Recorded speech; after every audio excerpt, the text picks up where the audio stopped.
Hi there, and welcome back to Fuzzy on the Details. My name is Fuzzy, and if you're a fan of X-Men 97 and the Marvel Multiverse role-playing game, boy, do we have a great video for you today. Marvel just dropped a welcome surprise on us, a free PDF with 12 new character profiles for most of the major characters from the X-Men 97 cartoon. Let's jump right into the details. 4 of the 12 characters are completely new, ones we haven't seen before in the core rulebook or Cataclysm of Kang. They are Bishop, Gambit, Jubilee, and Rogue. 5 of the characters have significant changes, meaning they're a different rank, and 3 of them just have minor tweaks, meaning they're the same rank. But beyond these profile changes, there are also 3 innovative things they've done that I absolutely love. We have 2 new iconic weapons. Well, one is completely new and very creative, and we have a big update to an old one. And we also have 1 new signature weapon that's doing something really unique as well. Okay, let's go through each character and highlight some of the changes. I know the text is a bit small. If you want a closer look, just download from the link in the description. First up, we've got Beast, who just had some minor tweaks. One change that all of the characters had, so I'll just mention it the once, is that they've all lost the Krakoa tag. And many of the characters have had some teams removed as well. Beast, for example here, has lost Avengers and X-Force. Beast also raises 1 point in melee and loses 1 in ego. I think we've seen Beast do some pretty badass things in combat this season, like flipping a sentinel, so I can get behind that change. Bishop is our first completely new build, and I think really well done. It's very similar to my own and to some builds I've seen online. But one thing I think this build does differently, and I think really well, is give Bishop the investigator occupation. Now in my own build, I gave him law enforcement, and for a moment reading this, I thought investigator was way off. But after thinking about it for a moment, and reading the history on the right side of the profile here, I was reminded that in the original animated series, Bishop was a bounty hunter. So I think that's a small but important change from his comic incarnation. Kudos to the Marvel team for that attention to detail. Cyclops only got some small changes as well. He's the same rank as he was in the CRB. His melee and logic are lower. His agility and his ego are higher. Given that ego helps out with his elemental barrage and agility with elemental burst and blast, yeah, I think this makes his core power even more formidable. Another thought about him. Why isn't his occupation leader? Well, in the show, he really only had that 1 episode where he got to say, "To me, my X-Men," and then it was the Magneto show, and then back to Charles. And besides, his leadership on this team is primarily field leadership, which I think is already really well represented in his many tactic powers.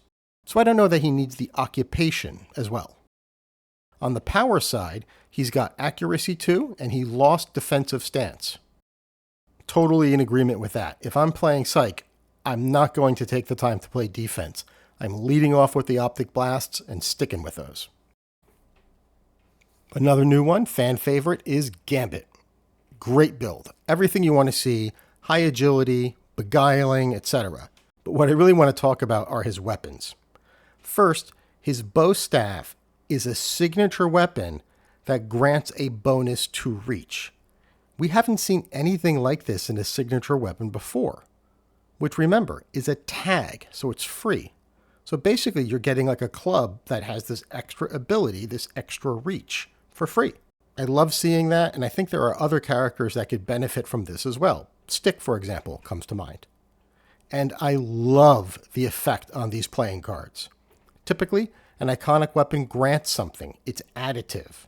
That's how I've designed all of the unique iconic weapons that I've done for my builds. But this does something different. It allows a power to be used more easily, in this case, without a focus cost.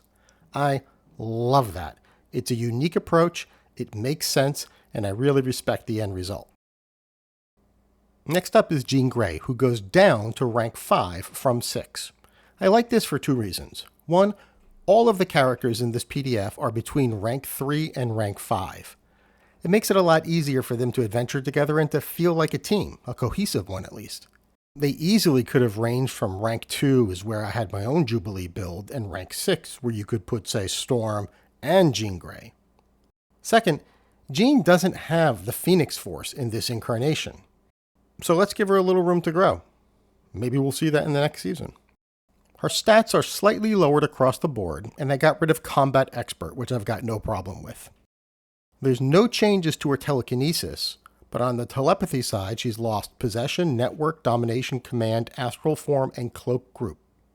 Fair enough, she's still ridiculously powerful. Next up, one of my personal favorites, Jubilee. Now, when I built her in my character creation guide, as part of my How to Play series, I had her as a rank 2. I also chose student as her occupation, but in retrospect, now that we've got to the end of the season, there wasn't exactly a lot of schooling happening during X-Men 97, so I think adventurer, in retrospect, is absolutely the better choice.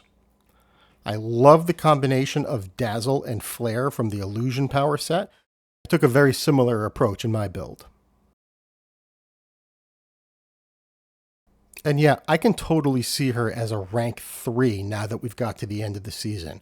Especially the way she took on Bastion and melted his face or whatever she did in that final battle. She definitely leveled up. Magneto also gets the Jean Grey treatment, and I can get behind it for the same reasons. Part of his depowering was removing Brilliance 1 and 2. Really was no value to him mechanically. Also, they reduced Uncanny from 4 to 2. I think that is a great change because, hey, his helmet's cool and everything, but a -4 is crazy high. I mean, Professor X only has a -3. Jean Grey has a -2 DR. And they're two of the most skilled psychic combatants on the planet.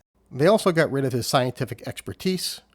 And sure, I get that. I don't see much evidence for that in the show. He also lost elemental suffocation and gained combat reflexes. All those changes are fine to me. Next up, Nightcrawler, and I just mentioned a rank 4 Nightcrawler on my last video. Love seeing him powered up. His melee goes up 2 points, I like that a lot. He gets combat reflexes and free running. Both are just great choices, especially the way we've seen him fight this season. He lost Combat Expert, and I think that's great, especially when you're powering someone up. That's a trait that becomes less important as you get higher in rank. The only thing I really wish I would have seen in this build is something that reflects his ability to fight with a sword, especially since it featured so prominently in the show. Rogue is another new build, and she's very balanced. She's got Mighty 3 and Sturdy 2. Maybe I would have gone to Sturdy 3 on her as well, but it's all good. I really like the added note below that shows how she uses her power control powers.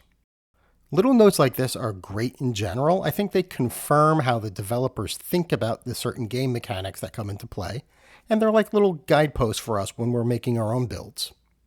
I hope they keep including things like that in the future. And Storm, yes, finally get some respect. I love that they raised her to rank 5.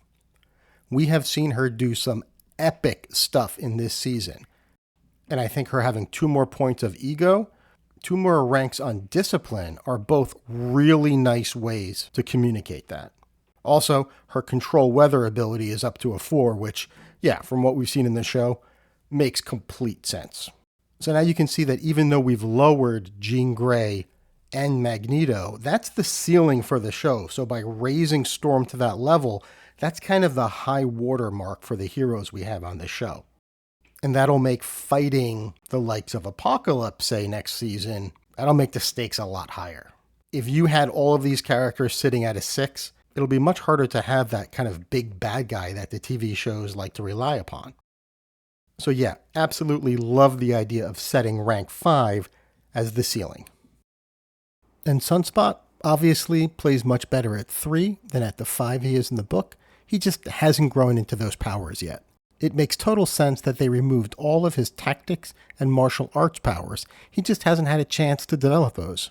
So yeah, no issues with this build at all. And last, but in no way least, Wolverine got some minor tweaks that includes what I think is a big important change to his iconic weapon. So in addition to having the +1 multiplier for his adamantium claws, they now ignore 1 level of damage reduction. Now, if you've seen my previous iconic weapon videos, I think you know they did Logan dirty with his original iconic weapon. So this is a solid improvement. But even more importantly, I think this gives us some clues as to how they might handle regular claws or his bone claws in the future, and how they'll handle adamantium weapons. Like, let's say, Deadpool's adamantium katanas that are going to be in the movie coming out in a couple of months. So here's my guess. Wolverine's regular bone claws will be a +1 weapon. Maybe a signature weapon. I don't think there's any reason to make them iconic. And of course, by making them a weapon, he can still use all of his melee weapon powers with them. And adamantium weapons, they will get the additional effect of ignoring 1 level of damage reduction. Is that your guys' take on this as well? Let me know in the comments. Okay, so my overall impressions. This document is so cool in many ways. First, I absolutely love that they are tying the show and the game together like this. Very much like putting the Deadpool adventure in the back of a regular Deadpool comic, this is just smart marketing. Personally, I hope they do this for every major movie, cartoon, and live-action show that they do. Could you imagine something like this that came out after the Loki show? Or would you want to see one after Daredevil Born Again? I do. Give me that rank 3 Daredevil, please. And give me an official Punisher while you're at it, too. Also, I just love that Marvel is giving us these little things like Tony's Workshop and this PDF between major releases. Just a little sprinkling of content between these big releases. For me, it goes a long way. And finally, I love how we can just dig into the details of this and look for little nuggets and glimpses into what future releases might look like and how their design thinking has evolved.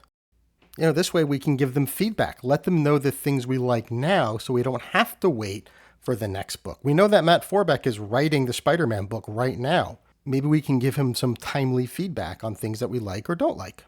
But anyway, this is an A+ in my mind. So thrilled that they're doing this. Would love to see more like this in the future.